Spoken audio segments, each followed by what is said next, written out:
लगभग हर अभिभावक अपने बच्चे को, अपने छोटे बच्चे को, अपने नन्हे बच्चे को, अपने अबोध बच्चे को प्रणाम करना सिखलाते हैं। बेटे इन्हें प्रणाम करो, बेटे इन्हें प्रणाम करो, पोते इन्हें प्रणाम करो, नाती इन्हें प्रणाम करो, इन्हें पैर छुओ, इन्हें अभिवादन करो, इन्हें नमस्ते करो, इन्हें राधे राधे करो, इन्हें जय सिया राम बोलो, सीताराम बोलो।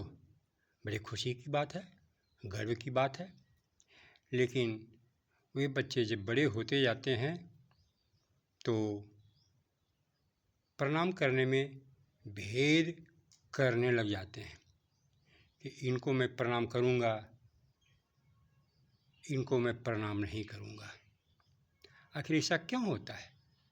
क्योंकि ऐसी मानसिकता अभिभावक की होती है। उन्हें पता नहीं है कि बड़े बुजुर्गों के अभिवादन करने से आयु विद्या जस बल बढ़ जाता है। पता तो है, पता नहीं भी है, पता है भी, लेकिन पता रहने के बाद भी लोग भेद करवाते हैं बहुत कारणों से। और यही भेद जो कि आंतरिक भेद है, जो आपस में घरों में दिया जाता है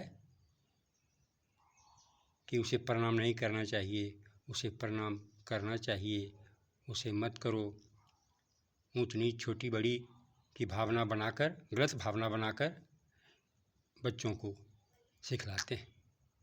और वे बच्चे बड़े होकर भेदभाव से भर जाते हैं, अहंकार से भर जाते हैं, विकार से भर जाते हैं और आयु विद्या जस बल ले नहीं पाते।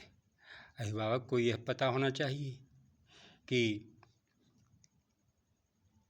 लोगों को नमस्ते करने से, प्रणाम करने से, नमस्कार करने से उसका कुछ नहीं घटता है। लोग समझते हैं कि प्रणाम करेगा तो मान सम्मान मेरा छोटा हो जाएगा क्योंकि वो छोटा है, मैं बड़ा हूँ। ऐसी बात नहीं है। प्रणाम करने वाले को बढ़ जाता है, प्रणाम करने वाले का बढ़ जाता है आयु विद्या जस बल। प्रणाम करने का तात्पर्य है नम्रता। अंदर से नम्रता झलकती है जो मनुष्य को